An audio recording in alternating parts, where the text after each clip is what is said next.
Hodi. Karibu. Asante. Habari za hapa? Barikiwe. Amina. Unaendeleaje? Naona anaendelea vizuri rafiki yetu. Majina yangu ninaitwa Mchungaji Veronica Kimondo. Nilipata taarifa kutoka kwa rafiki yangu hapa dada Grace ambaye alikuja kwa ajili ya niseme aliambiwa kwamba kuna mama mchungaji yuko mahali fulani na akawa amenitafuta, na alivyonitafuta akaja akawa na uhitaji wa mambo mawili.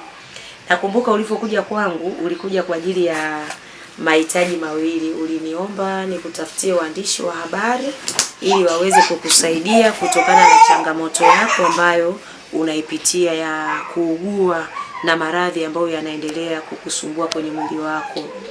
Na zaidi ilikuwa ni kwa ajili waweze kushika mkono na kukutegemeza kwa ajili ya mahitaji ya kupata matibabu ili uweze kupata namna ya kwenda kwenye vipimo. Na nimefanya hivyo, na kadiri Mungu alivyoweza kuniongoza na kuniwezesha, basi nikaona siku ya leo nije ili niweze pia kukutia moyo na kuweza kukuombea na kukusaidia kile ambacho kinaweza kuwezekana kwa kadiri tulivyojaliwa. Lakini pia yote katika yote ni kuweza kuwafikishia watu taarifa ili waweze kukusaidia kulingana na changamoto unayoipitia. Na kwa sababu leo nimekuja, naona kidogo at least unaendelea vizuri. Nimefurahi sana. Maana tangu tulivyoachana kwa kweli hali yako haikuwa kama hiyo ninayoiona leo. Nakumbuka uliniambia kwamba una changamoto ya unasumbuliwa na ugonjwa wa homa ya ini, lakini baadaye ukao umeenda hospitali. Labda ungetuelezea kidogo ili nipate picha, kwa sababu mimi niliondoka zaidi na ile hali ya kuona ile changamoto unayoipitia, na mwisho uliniambia kwamba hospitali walikuambia wanahitaji hela za vipimo, lakini pakawa panahitajika kiasi cha shilingi 500,000. Basi Mungu ni mwema, nimekuja ili kusudi angalau upate vipimo, na katika kupata vipimo angalau pia uweze kuweza kujua zaidi kwamba matibabu yanayoweza kuendelea hapo Muhimbili yanaweza yakafanyika ni kitu gani. Labda unaweza ukamwelezea, labda pia anayetufuatilia aweze kupata picha kwamba changamoto yako ni nini zaidi, aweze kukusaidia zaidi. Kwa majina naitwa Grace Samuel, mzaliwa wa mkoa wa Mara, sehemu moja inaitwa Kiabakari, ni wilaya ya Butiama. Hii changamoto yangu imenianza mwaka 2024. Ilikuwa mwezi wa 11, siku ya uchaguzi mdogo nakumbuka. Ilianza tu kama tumbo, kama nikajua kwamba ni shida zetu za wanawake vile. Sasa nikamwelekeza mama mmoja, yule mama akaniambia chuma majani fulani utwange unywe. Kwa hiyo nilifanya hivyo, nilipofanya hivyo, lakini ile hali ikawa inazidi. Sasa nilikuwa nimekaa hiyo siku, nimeamka tu vizuri asubuhi, nikafanya kazi zangu nzuri, nikafanya usafi, nimekunywa chai. Nilipomaliza kunywa chai nimekaa tena, tuna huyu dada tumepanga nyumba moja. Kasema mbona nasikia kama kichwa kinauma sana, afu nasikia kama mwili unaisha nguvu, jamani ambaye ana panado hapa nisaidie. Akatokea dada mmoja akaniambia mimi ninayo dalili panado. Nikamwambia naomba hizo panado nifanye nini, ninywe, nasikia kichwa kinauma sana. Basi akanipa zile panado nikanywa, kunywa saidari, kichwa kikatulia kidogo, ile hali tena ikarudi pale. Nikatwanga ile dawa tena jioni. Sasa nikiamka kutembea, yani usitaki nijikwae wala nikifika kama kwenye kishimo fulani nasikia maumivu makali ubavuni. Nikashinda mpaka nikapika ni chakula cha jioni, nikala pale. Tumekaa na huyu dada, kulikuwa na wadogo zake nao walikuwepo pale. Usiku umefika pale, nikasema kwa hii hali ninavyoiona hivi si sawa, nifunge mlango kwa ndani. Nikarudishia ule mlango.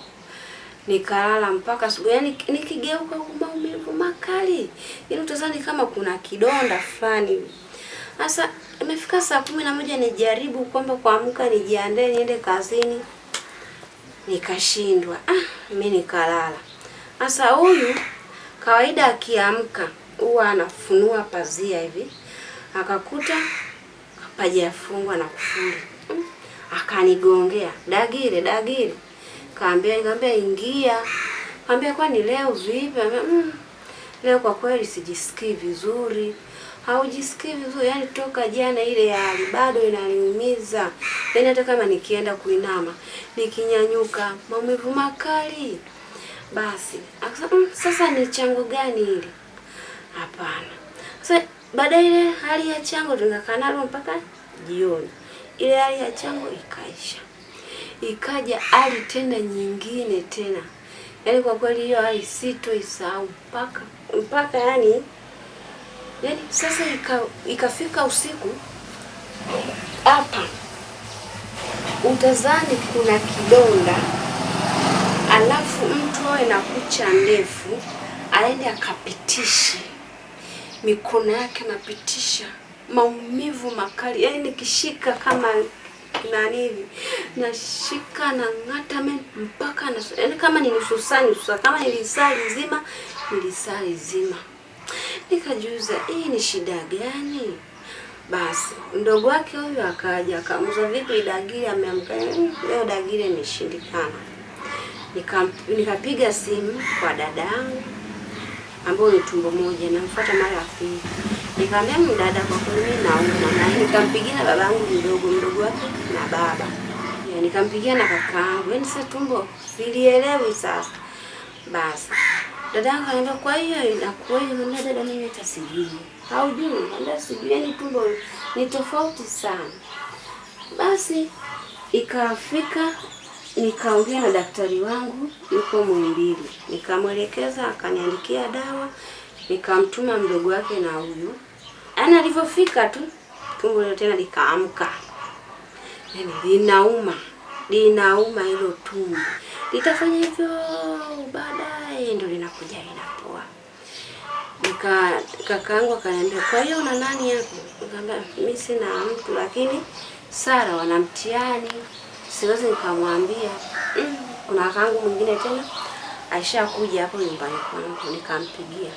Akaambia, kwani una nani? Nikamwambia na Mama Abduli, lakini Mama Abduli wanahama na sijajua nitabaki na nani hapa. Muda huo kakaangu akampigia binti wa kakaangu chuo. Akamwambia, ondoka sasa hivi, shangazi yako anaumwa. Yaani anaumwa vibaya sana. Basi muda kidogo yule mtoto akanipigia simu. Akaambia, shangazi. Wakati huo uko wapi sasa? Uko bado niko bondeni hapa. Ambako ni hapa Dar es Salaam. Ni Dar es Salaam. Muda kidogo yeye akachukua pikipiki akafika. Akatukuta tunaongea kama vizuri tu. Hawa wanamwambia, shangazi yako anaumwa. Shangazi yako anaumwa. Sasa hivi hapa yuko vizuri tu, mbona? Ngoja likija kuamka tumbo hapa. Basi tumekaa pale, binti yangu mwingine tena akaja, ambaye sasa hivi ninaishi kwa. Sasa hivi na maana yake hapa ni kwa rafiki yako hapa. Hapa ni kwa rafiki yangu na kujaga kushinda. Unakujaga kushinda. Dawa nazo kunywa. Nikamwambia hali ya pale nyumbani kwetu kwa chakula kweli ni ngumu. Nikamwambia sio shida. Hivi vitu tunafanya nini? Ni vya kupita tu. Wewe kama unaona hali haijulikani, njoo ushinde huko. Unywe hizo dawa. Na hata sasa hivi nimezibeba dawa ziko hapo, nimeshakula, nimekunywa dawa.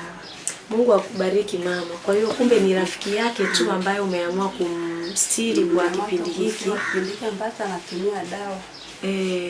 Aweze kula, aweze kumeza dawa. Apate kula asubuhi, mchana na jioni. Kwa hiyo unamhudumia kwa gharama zako mwenyewe? Gharama zangu peke yangu. Shemeji hana shida? Shemeji hana shida. Kwa sababu dada huyu hapa tuliishi naye kule. Sasa alipopata shida, siko najua hali yake ya mwanzo, ndio alikuwa anajituma. Kwa hiyo ni hali tu ilimtokea from nowhere. Hata mimi nizekanikuta hali kama hiyo. Tukaamua kumbeba. Shida yako ni nini zaidi, mbali na jinsi ambavyo umeeleza kwamba changamoto namna ilivyokupata na mpaka sasa hivi vipimo vimegundulika kwamba una shida ya kitu gani, ili mtu aweze kuguswa? Maana mimi ninakuona na mtu mwingine anaweza akakuona akajua tu ni mama yuko pale, ni mjamzito. Kuna mama ndio siku nimeenda nikaongea naye, mama, yaani tumbo langu sasa hivi nasema ilikuwa hivi napumulia juu. Basi nikamwelezea mama, ningepata hela mimi ningeenda kupima hii hali yangu ni hata sijui. Akaambia, mwanangu, mimi nitakuunganisha na wana maombi pale kanisani kwetu. Kweli alivyoniambia kama leo, kesho yake alfajiri nikawahi. Tulikuwa na sherehe ya mama hapo kanisani. Ndio tumemaliza tunarudi. Tembea yangu siku moja ndio nikakutana na dada mmoja ambao akaniambia, naona siku hizi hali yako kidogo inafanya nini? Inaridhisha. Nikamwambia namshukuru Mwenyezi Mungu, lakini kuna kipengele kinaniumiza. Kuna hela ambazo zinatakiwa hospitalini. Akaambia ni shilingi ngapi? Nikamwambia kabla ya kufika huko kwani ulikuwaje? Maana hata nikikuona hapo na kuona kama mama mjamzito mwenzangu. Tumbo lilikuwa limejaa, hii kidogo kuna aueni. Kwa hiyo sio ujauzito. Sio ujauzito. Hii ni shida tu. Akaniambia kuna mama mchungaji mmoja mazingira sehemu fulani, akaeleza. Akamwambia sehemu gani? Akamwambia ni sehemu fulani. Sasa mimi naye nikasema mimi kama haya mazingira, mimi ni mwenyeji. Hebu ngoja nijaribu kufanya nini? Kuulizia. Basi nikaja kwa rafiki yangu hapa nikamuulizia, sasa mimi kwa kweli siwezi kumjua, ila nikamwongea na mama, anaweza akamjua. Anambia kuna mchungaji hapa. Akataja Mama Shalom, nikamwambia simjui mimi mpaka nimuone hivi, ambaye ni mwandishi wa habari, ili nimpe swala langu anifikishie. Basi sasa kweli mama alivyosikia hivyo akamtuma mtoto wake, mjukuu wake, akaenda pale nyumbani, hakumkuta, alikuwa hajatoka kazini. Baadaye tena akaenda mara ya pili akamkuta. Kweli nilikutana na mama mchungaji pale, nikajijulisha, nikamwelekeza shida nilionayo. Akaniuliza mimi nijua ujauzito. Nikamwambia hapana, sio ujauzito, ni shida. Wameniambia kwamba mwanzo walikuwa nahisi wenyewe madaktari kwamba ni homa ya ini, ila wamekuta si homa ya ini. Wamekuta kwamba ini limesinyaa na bandama imevimba. Wakaniambia inabidi utafute hela ufanye nini, tukupime, yani uchukuliwe vipimo mwili mzima. Nikamuuliza daktari yule, hiyo gharama yake ni ngapi? Daktari akaniambia, dada jipange. Nikasema mimi mwenyewe hata kula kwangu ni kwa shida. 500,000 hiyo mimi nitaipata wapi? Mdau nikiwa na nani? Mama mchungaji ndio ninamwelekeza. Nikamwambia mimi nilikuwa naomba unisaidie, kama unaweza kukutana, nasikia wewe ni mwandishi wa habari na pia ni mama mchungaji, naomba unisaidie kwa hili nipate hela nifanye nini, nikapime Tanzania wenzangu, nifanye nini, chochote nitakachokipata kwenye hiyo hela niende nikapime, ili wajue sasa dawa gani nitakazofanya nini, nitakazo kuanza kutumia. Jana tarehe 16 ambao mwezi wa pili, mara ya kwanza nilikutana na daktari mwingine. Nikamuuliza tena huyu daktari wa pili tena. Nikamuuliza, kwani gharama ni shilingi ngapi? Akaniambia gharama ni 500,000. Sasa nikaunganisha ya yule na ya huyu, kumbe gharama yao ni moja. Kaambia ndio hivyo, na pia kuna madawa hapa nimeandikiwa. Yaani yale madawa nikinywa, yaani